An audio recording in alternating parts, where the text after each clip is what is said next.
نحمده ونصلي ونسلم على رسوله الكريم أما بعد فأعوذ بالله من الشيطان الرجيم بسم الله الرحمن الرحيم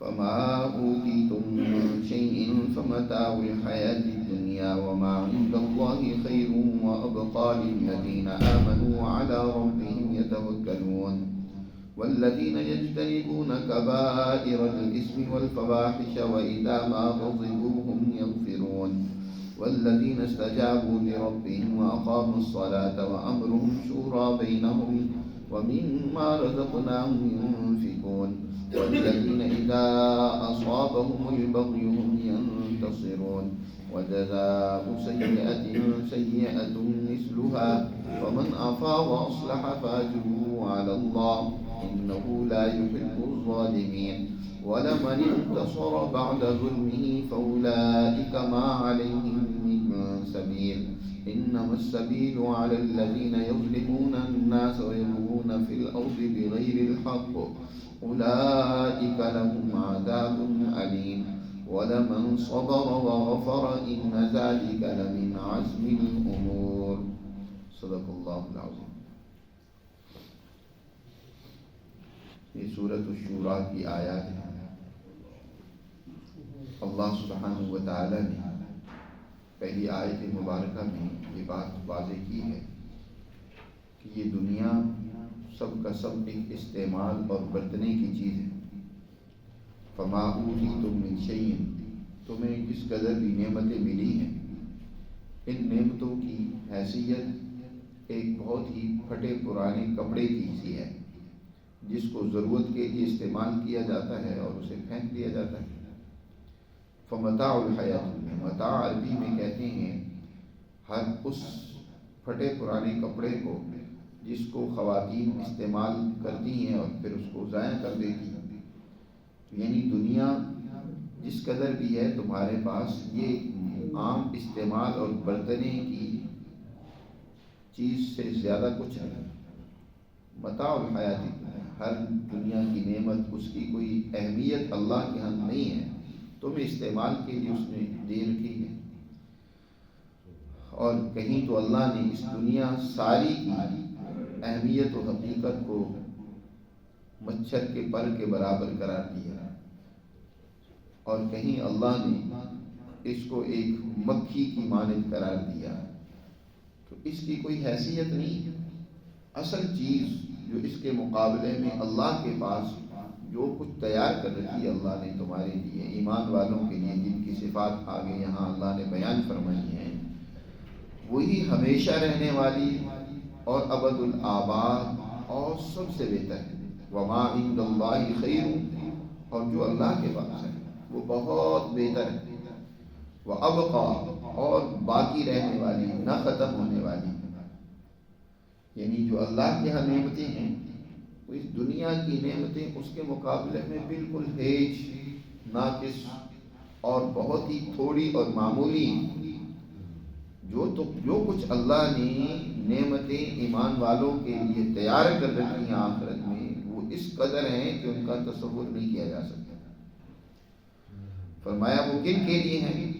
للذین آمنوا، ان کے لیے جو ایمان والے ہیں، جو اللہ کی تعلیمات کو مانتے ہیں، جو اللہ کی وحدانیت پر، نبی کریم صلی اللہ علیہ وسلم کی رسالت پر اور اس دن کی واقع ہونے پر، یقینی ہونے پر وہ ایمان رکھتے ہیں جس دن اللہ اپنے بندوں کو وہ نعمتیں عطا کرے گا.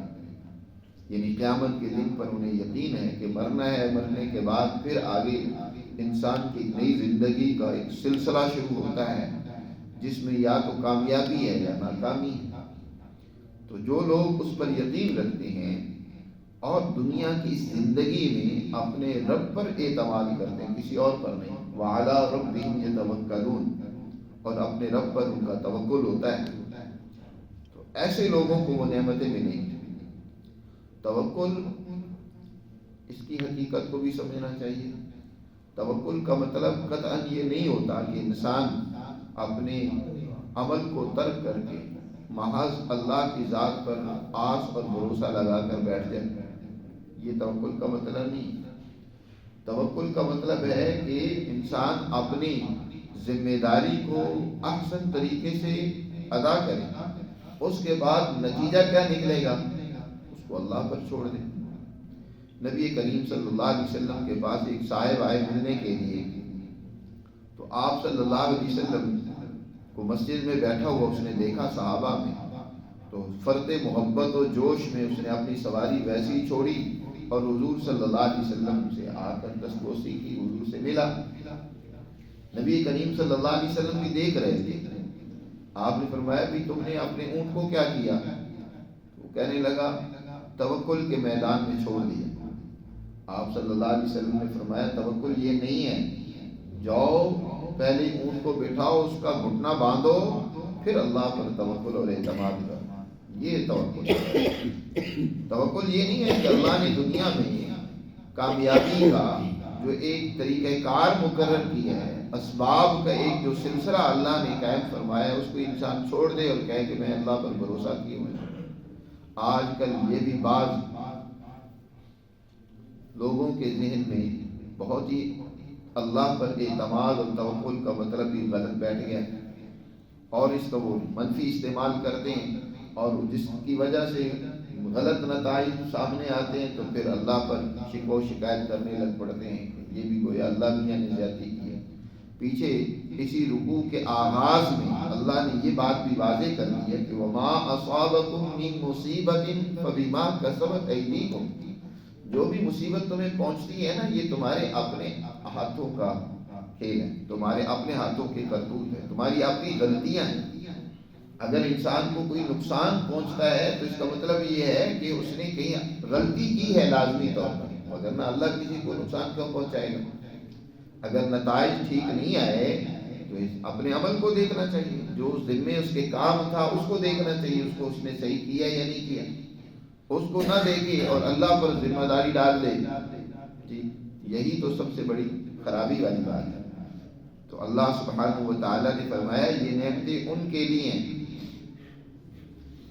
جو اللہ پر ایمان رکھتے ہیں، اس کی تعلیمات کو مانتے ہیں اور اس پر توکل کرتے ہیں۔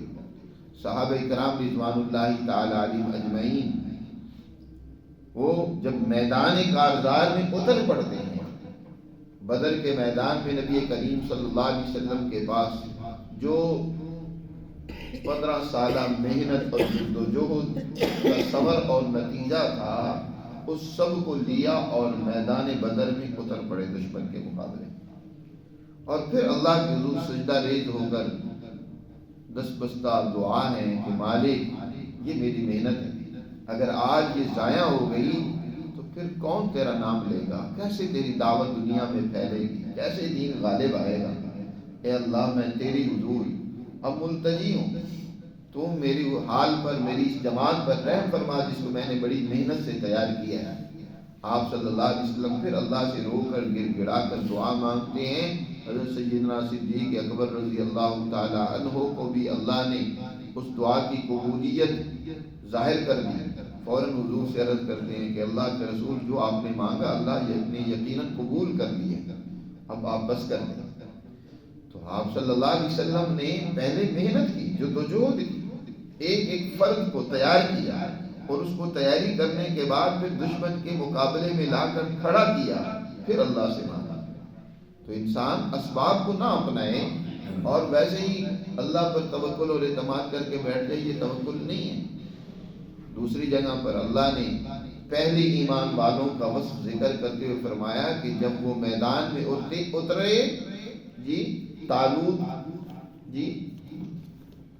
طالوت نے جالوت کا مقابلہ کیا، تو اس کے بعد کہا ربنا افرغ علینا صبرا وثبت اقدامنا وانصرنا علی القوم الکافرین، اے ہمارے رب ہم پر صبر کو انڈیل دے۔ صبر کے یہی معنی ہوتے ہیں کہ دشمن کے مقابلے میں ثابت قدم ہونا، جب جانا ہے۔ اب ہمارے صبر کا یہ مطلب نہیں ہے کہ انسان مصیبتیں آئیں، تکلیفیں آئیں، ظلم ہو، بس وہ برداشت کرتا چلا جائے، نہیں، جو ذمہ داری اس پر ڈالی گئی ہے اس پر جب جانا، جماؤ، یہ در حقیقت توکل ہے، اسی کو صبر بھی کہتے ہیں۔ وَعَلَىٰ رَبِّهِمْ يَتَوَکَّلُونَ۔ تیسری صفت بیان فرمائی ان کے لیے جو اللہ نے نعمتیں تیار کی ہیں بہت ہی بہتر، ابقا، خیر. ان کی تیسری صفت یہ ہے کہ والذین یجتنبون کبائر الاسم، جو لوگ کبیرہ گناہوں سے بچتے ہیں، بڑے درجے کے گناہوں سے بچتے ہیں. بڑے گناہوں کی فہرست دوسری جگہ پر اللہ سبحانہ و تعالی نے خود بیان فرمائی. آپ صلی اللہ علیہ وسلم نے خواتین سے جب بیعت لی فتح مکہ کے موقع پر، تو آپ صلی اللہ علیہ وسلم نے اس موقع پر بھی اور اسی طرح جو ہجرت کر کے آتی تھی مدینہ منورہ میں ان سے بھی بیعت لیتے تھے. یہ بیعت کے الفاظ خود قرآن نے ذکر فرمایا، یبایعنک علی الا یشرکن باللہ شیئا ولا یسرقن ولا یزنین. اللہ یشرکن باللہ شیئا، اللہ کے ساتھ شرک نہ کرے، ولا یزنین، زنا بدکاری نہ کرے، ولا یقتلن اولادہم، قتل انسانیت کا یہاں تک کہ اپنی اولاد ہے یا کوئی بھی ہے اس کے قتل کا ارتکاب نہ کرے، ولا یقتلن اولادہم ولا یأتین ببہتان یفترینہ بین ایدیہن وارجلہن. کسی پر تہمت لگانا، افتراء پردازی، کسی پر الزام تراشی کرنا، یہ کبیرہ گناہوں میں سے. ولا یفترینہ بین ایدیہن وارجلہن ولا یعصینک فی معروف، اور اسی طرح کسی بھی حکم میں اللہ کے رسول صلی اللہ علیہ وسلم کی نافرمانی کرنا، ولا یعصینک فی معروف فبایعہن واستغفر. اسی طرح دوسری جگہ پر فرمایا لا تقتلوا اولادکم، ان گناہوں کی فہرست کر لی ہے. لا تقربوا الزنا، لا تقتلوا اولادکم، قتل نہ کرو، زنا نہ کرو، بدعہدی نہ کرو، تفصیل ذکر کی ہے.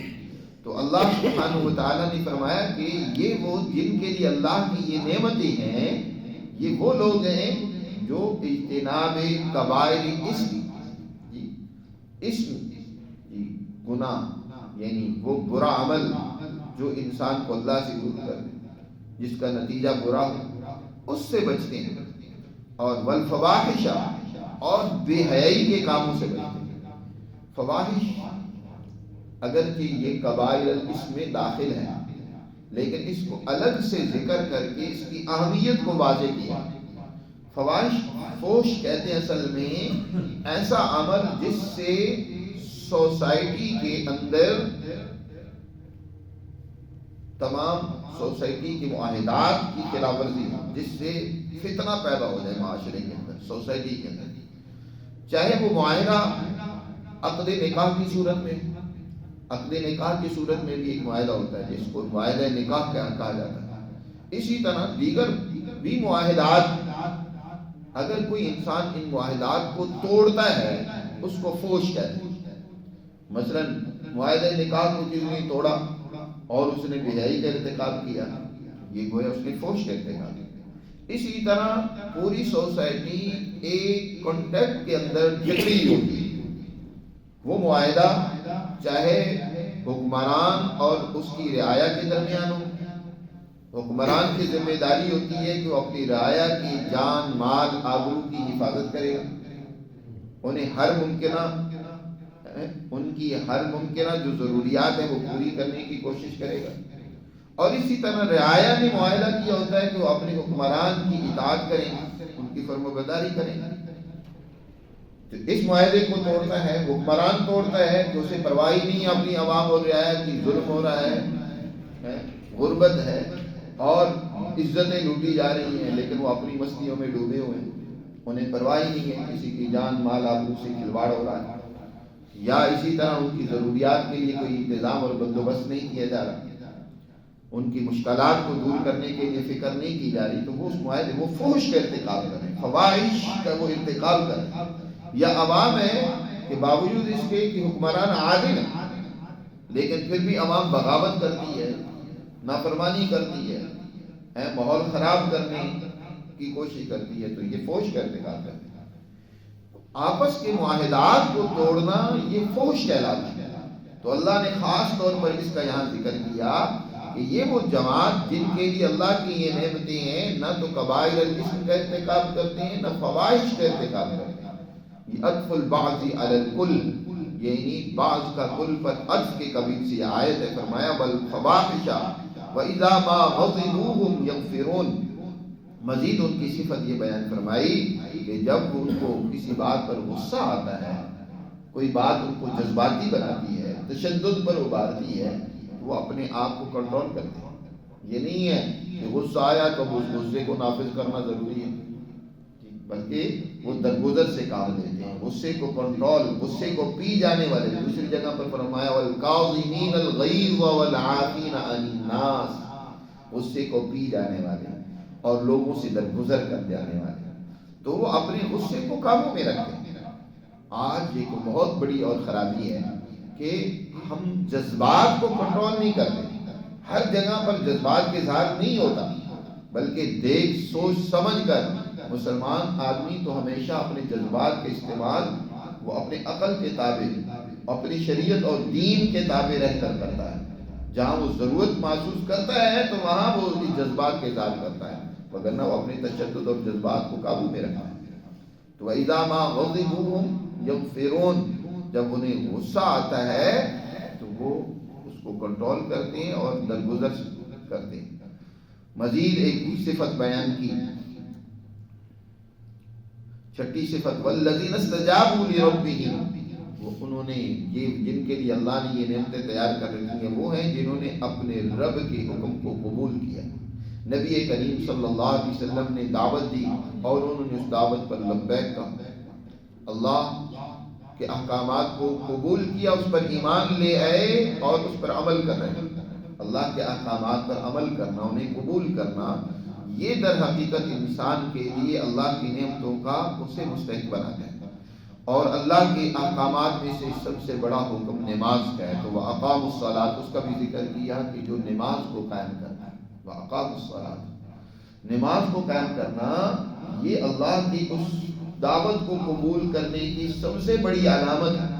اس لیے نبی کریم صلی اللہ علیہ وسلم نے ارشاد فرمایا لا صحم فی الاسلام لمن لا صلاۃ له، ایک آدمی نماز ہی نہیں پڑھتا تو اس کا اسلام کے ساتھ کیا تعلق ہے؟ اس نے اس دعوت اسلام کو قبول ہی نہیں کیا، کیونکہ دعوت اسلام کی قبولیت کی نشانی پہلی نماز ہے۔ حضور صلی اللہ علیہ وسلم جب اذان کی آواز سنتے، کسی بھی قوم پر، قبیلے پر کوئی حملہ کرنا ہوتا، وہاں لوگوں کی اذان کی آواز سنتے تو سمجھ جاتے کہ یہ نماز پڑھتے ہیں، یہ مسلمان ہیں۔ آپ صلی اللہ علیہ وسلم ان پر حملہ نہیں کرتے، ان کی حفاظت کا انتظام کرتے۔ اگر کچھ کسی جگہ پر ایسے مسلمان موجود ہوتے تو یہ گویا علامت ہے اس بات کی کہ یہ مسلمان ہے۔ ایک آدمی آج نماز ہی نہیں پڑھ رہا تو گویا اس نے اسلام کی بڑی علامت کو ترک کر رکھا ہے، تو اس کے بارے میں کیا فیصلہ کرنا؟ اگر تو اسلامی قانون اور لا ہو تو ایسے لوگوں کو، ایسے مجرموں کو سزا دی جائے، یا تو انہیں قید کر دیا جائے، یا ہر ایک امام کے نزدیک ان کے لیے سزا ہے کہ ایسے لوگوں کو سزا دی جائے۔ اور ایسے نہیں ہے کہ وہ اپنی مرضی سے ٹھیک ہے جو پڑھ لے تو پڑھ لے، اس کی مرضی ہے، جو نہ چاہے تو نہ پڑھے۔ بھائی جس نے اسلام کو قبول کر لی ہے اب وہ اسلامی احکامات اور قوانین پر عمل کرنے کا پابند ہے۔ یہ تو ظلم ہے نا کہ ہم نے نام اسلامی جمہوریہ رکھا ہوا ہے لیکن یہاں اسلام نام کی کوئی چیز نہیں ہے، اس کا کوئی قانون اور لا نہیں ہے، ہم رہ کفرستان کر رہے ہیں، میں رہے ہیں، سارے قوانین کافرانہ ہے، آزادی ہے اس طرح کی، جو چاہے بدماشیاں کرتا رہے تو اس کے لیے بھی آزادی ہے، نماز چھوڑ دے۔ بھائی جب اسلام کو قبول کر لی ہے، آزادی اس وقت تک ہے جب تک تم اسے قبول نہ کرو۔ تمہیں آزادی ہے، قبول کیا ہے یا نہیں کیا، کوئی جبر نہیں ہے، ضروری نہیں ہے کہ تم دین اسلام کو قبول کرو۔ لا اکراہ فی الدین، دین کو قبول کرنے میں کسی پر کوئی جبر نہیں کیا جائے گا کہ تم لازمی اس دین کو قبول کرو۔ ہاں سمجھایا جائے گا، دعوت دی جائے گی، اس کو اچھے اور عمدہ انداز سے بات سمجھائی جائے گی، لیکن جبر نہیں، زبردستی نہیں ہے۔ لیکن کسی نے اپنی رضا و رغبت سے، خوشی سے قبول کر لیا ہے تو اب اس پر عمل کرنا ضروری ہے۔ کوئی معاہدہ کرے نہ کرے اس سے سوال نہیں ہوگا، پوچھا نہیں جائے گا، لیکن معاہدہ کر لیا ہے تو اب اس کی پاسداری اس پر لازم ہے، اس کے خلاف ورزی کرنا درست نہیں ہے۔ نکاح نہیں کرنا چاہتا تو نہ کرے، لیکن اگر نکاح کر لیا ہے تو اب جو ذمہ داری ہے انہیں پورا کرنا ہوگا۔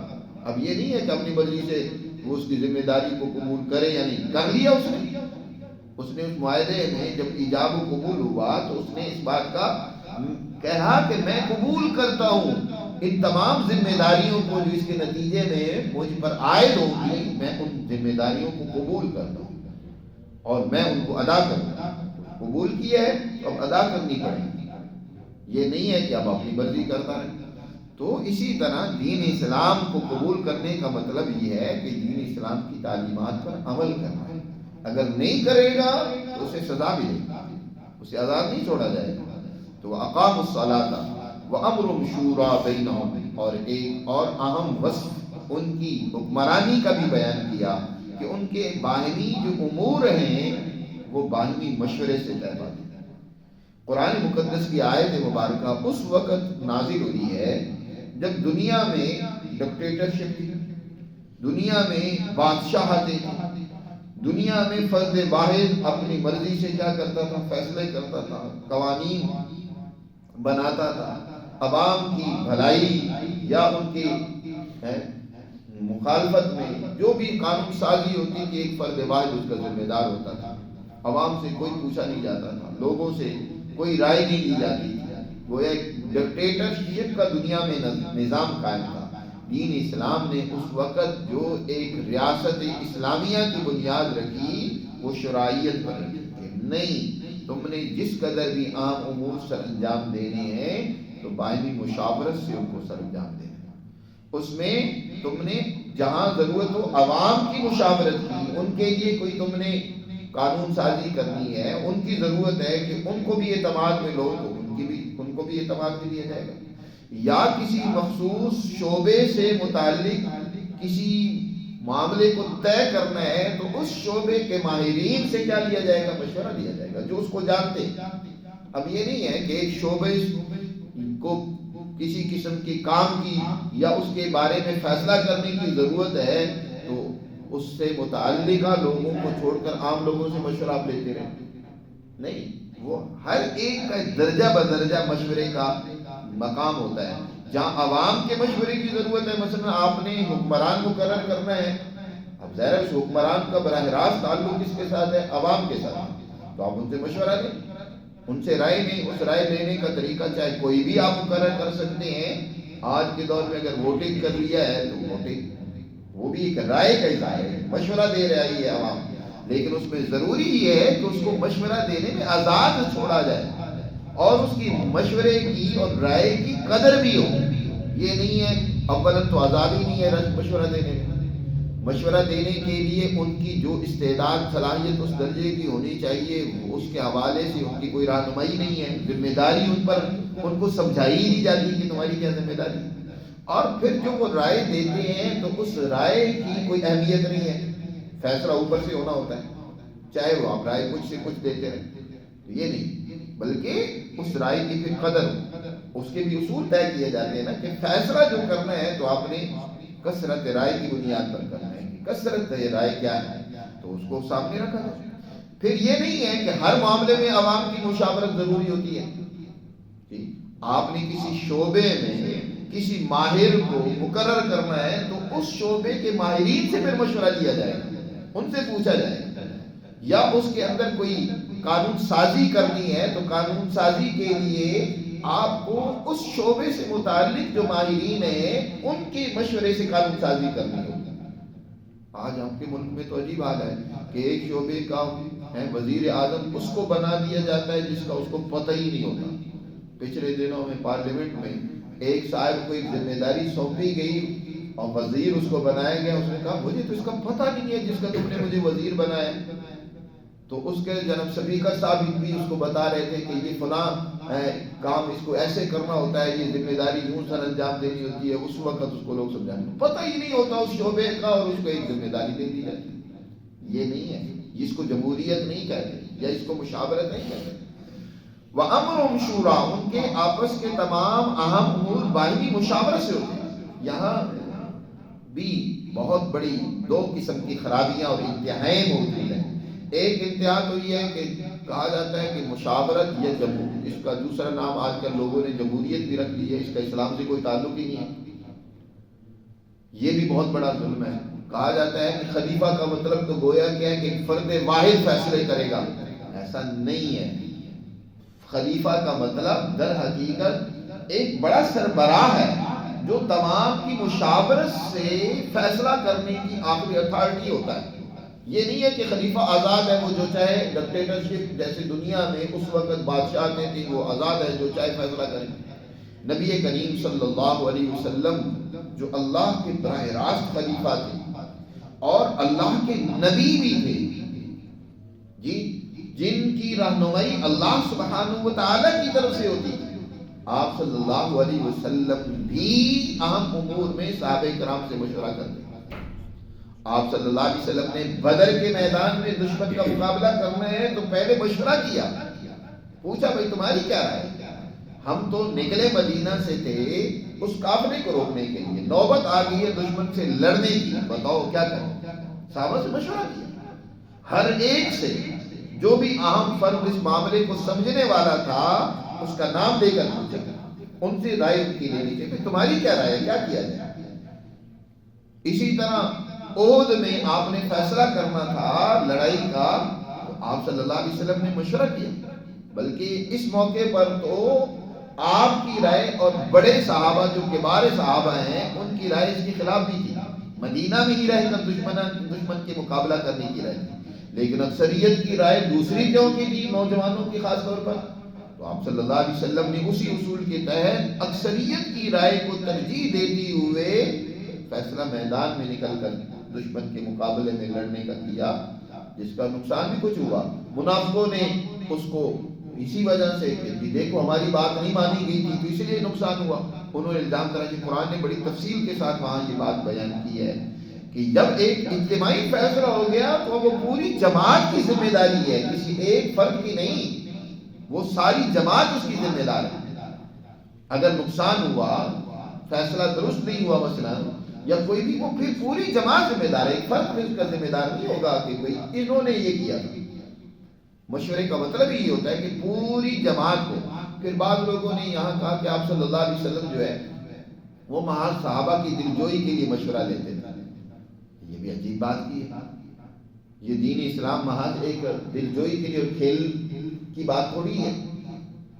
اللہ نے اپنے نبی صلی اللہ علیہ وسلم کو باقاعدہ حکم دیا اسی موقع پر ہی. احد کے موقع پر کچھ غلطیاں ہوئی، کمزوریاں نظر آئیں. مثلا جیسے ایک دستہ آپ صلی اللہ علیہ وسلم نے تیر اندازوں کا پہاڑی پر مقرر کیا تھا کہ تم نے اپنی جگہ نہیں چھوڑنی آخر تک، کچھ بھی ہو جائے. لیکن اس تیر اندازوں کے دستے کے اکثر لوگوں نے وہ جگہ چھوڑ دی. جب ابتدا میں فتح ہوئی تو انہوں نے بھی حکم کی خلاف ورزی کی. اس کا نقصان ہوا کہ خالد ابن ولید رضی اللہ تعالیٰ عنہ جو دشمن کے اس وقت سپہ سالار تھے، انہوں نے موقع کو غنیمت سمجھتے ہوئے پیچھے سے حملہ کر دیا، جس کی وجہ سے بھگدڑ مچ گئی اور وہ مسلمانوں کو کافی نقصان اٹھانا پڑا. تو آپ صلی اللہ علیہ وسلم کو اسی موقع پر فرمایا واعف عنہم واستغفر لہم وشاورہم فی الامر. ان سے جو غلطی ہو گئی ہے اس سے درگزر کیجیے. وشاورہم یہ حکم ہے، امر ہے. حکم یعنی آرڈر دیا ہے اللہ نے، ان سے مشورہ کیجیے. وشاورہم فی الامر یہ نہیں ہے کہ ان کے اس موقع پر غلطی ہوئی ہے تو ان کا مشورہ ان سے نہیں لینا، نہیں، ان سے مشورہ کیجیے. یہ محض دلجوئی کے لیے نہیں تھا. اس کے لیے آپ بتائیں، اگر ایک آدمی کو پتا ہے کہ یہ مشورہ جو لیا جا رہا ہے نا یہ محض میری دلجوئی کے لیے لیا جا رہا ہے، ضروری نہیں ہے کہ میری بات پر عمل کیا جائے گا، وہ مشورہ دیتے وقت کتنا غور و فکر کرے گا، کتنا سوچے گا کہ میں یار وہ رائے دوں جس سے پوری جماعت کا فائدہ ہو.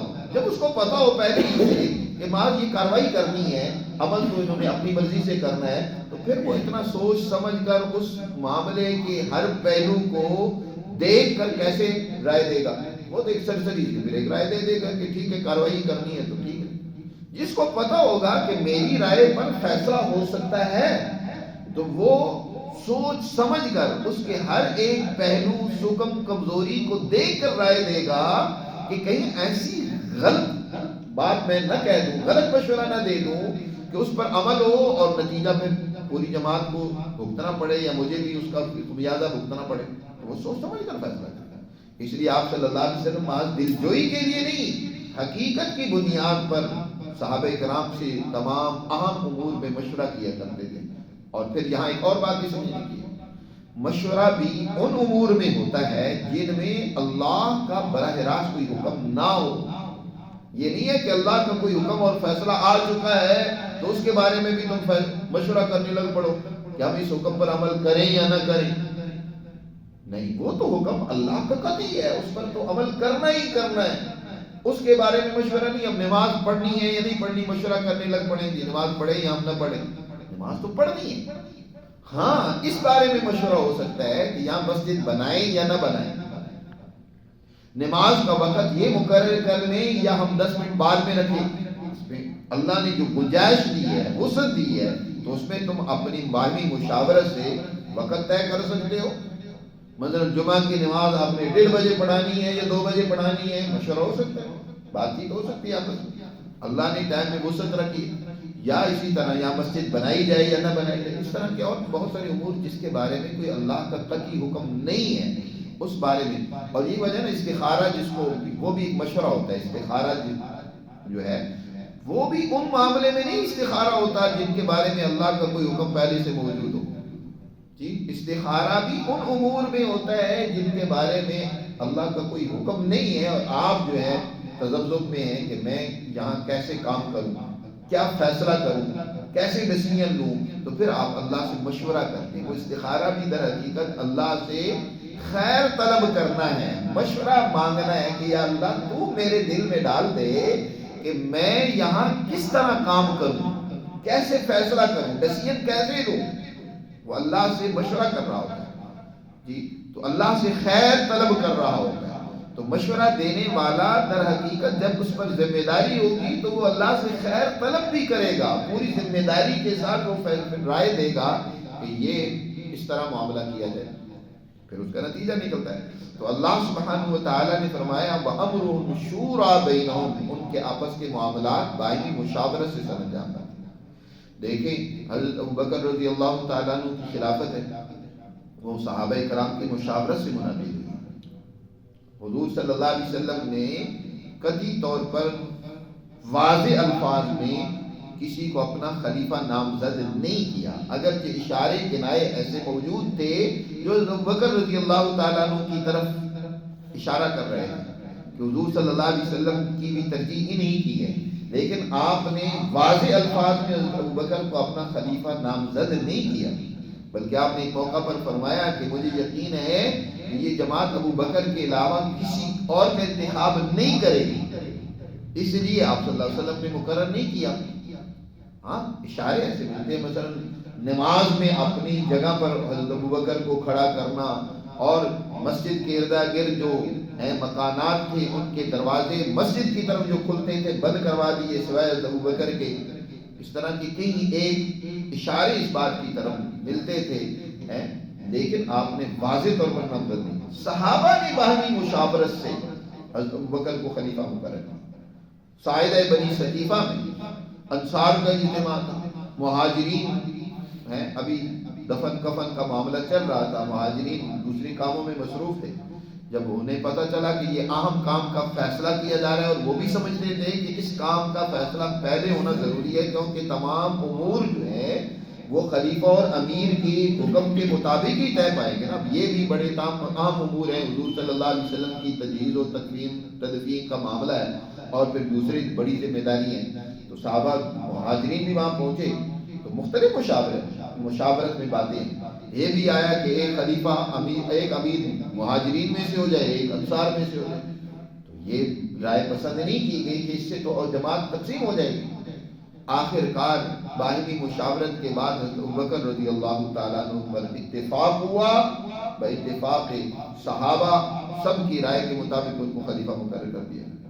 پھر حضرت ابوبکر نے حضرت عمر کو نامزد کیا، انہوں نے نامزد کیا، لیکن انہوں نے بھی خود سے نہیں بلکہ انہوں نے کیا لوگوں سے مشورہ کیا، ایک ایک آدمی سے انہوں نے رائے لی پہلے، اور جس سے مشورہ لیتے کسی نے ان کی حمایت میں ووٹ دیا، کسی نے ان کی مخالفت بھی کی.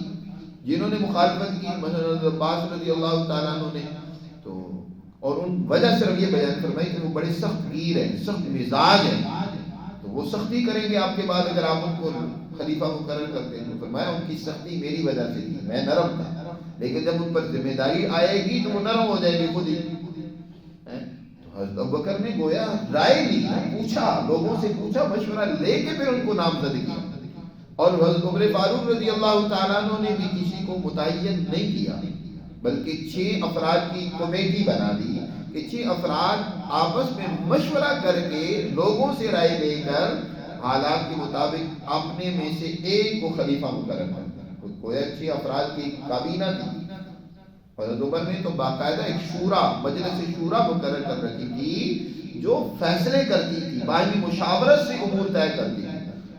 بیت المقدس کو جب فتح کرنا تھا تو اس وقت عمر فاروق رضی اللہ تعالیٰ عنہ کی اپنی ذاتی رائے تھی، کیسر و کسریٰ کی جنگوں اور محاذوں میں جانے کی ذاتی رائے تھی کہ میں خود بھی شریک ہوتا ہوں، ان محاذوں پر میں خود جاتا ہوں، لیکن اسی شورا نے حضرت عمر فاروق رضی اللہ تعالیٰ عنہ کی اس رائے کے خلاف ووٹ دیا کہ نہیں، آپ کو خود نہیں جانا چاہیے، آپ یہاں رہ کر کیا کریں، ان کی نگرانی کریں، یہاں مرکز کو مضبوط کریں، مرکز مضبوط ہوگا تو پھر ان کے خلاف جو محاذ لڑا جائے گا اس کے صحیح نتائج نکلیں گے، آپ کو مرکز نہیں چھوڑنا۔ یہ مشورہ کیا جاتا ہے، اور پھر حضرت عثمان غنی رضی اللہ تعالیٰ عنہ کا انتخاب ہوا، اس شورا نے ان کو منتخب کیا جی، اور پھر حضرت عثمان کے بعد حضرت علی رضی اللہ تعالیٰ عنہ کی بھی خلافت۔ یہ تمام مشاورت کا ایک عمل مسلمان جماعت میں اول دن سے جاری ہے جی۔ تو ایک طبقہ کہتا ہے جی بس ایک فرد واحد ہونا چاہیے، خلیفہ کا مطلب وہ یہ بیان کرتے ہیں کہ بس وہ فرد واحد حکمرانی کا ہے یا فیصلے کرنے کا اختیار کا حامل ہے۔ خلیفہ کا مطلب یہ نہیں ہے، خلیفہ کا مطلب تو در حقیقت وہ بڑا سربراہ اور ذمہ دار ہے جو لوگوں کی مشاورت کے مطابق لوگوں کے معاملات کو حل کرتا ہے جی۔ تو ایک اس طرف کی انتہا میں، دوسری طرف کی انتہا میں کہ جمہوریت کے نام پر جو چاہے ظلم کرتے رہے، مشورے کی جو اصل روح ہے اور حقیقت ہے وہی سرے سے رخصت ہے، پتہ ہی کوئی نہیں ہے کہ مشورے کی اہمیت کیا ہے، اس کی حقیقت کیا ہے۔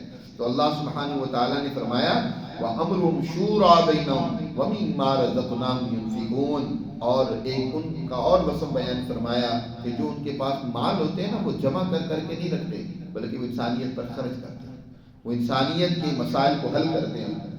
اس میں جو اللہ نے ان کو وسائل دیے ہیں وہ سمجھتے ہیں کہ یہ اس میں دیگر انسانوں کا بھی حصہ ہے، اللہ نے یہ وسائل سب کے لیے پیدا کیے ہیں۔ ہاں کوئی زیادہ اپنی صلاحیت سے، محنت سے زیادہ اکٹھا کر لیتا ہے تو وہ اس کو سمجھنا چاہیے کہ یہ جو زیادہ آئے ہیں نا میرے تو وہی ہیں جو اس کی ضرورت کے، جو ضرورت سے زائد ہے نا، جو اس کی نہیں ہے تو وہ اب خرچ کریں، جو اس کے پاس زیادہ آگے تو دوسروں پر خرچ کرنے کا اس کو ذمہ دار بنایا گیا کہ یہ ان مالوں کو، ان وسائل کو دوسروں پر لوٹائیں، خرچ کریں۔ تو فرمایا ایمان والے جن کے لیے اللہ نے یہ نعمتیں تیار کر رکھی ہیں ان کا ایک وصف یہ بھی ہے۔ آگے مزید اوصاف بیان کیے ہیں، انشاءاللہ ان کی تفصیلات آئندہ درس میں بیان کریں۔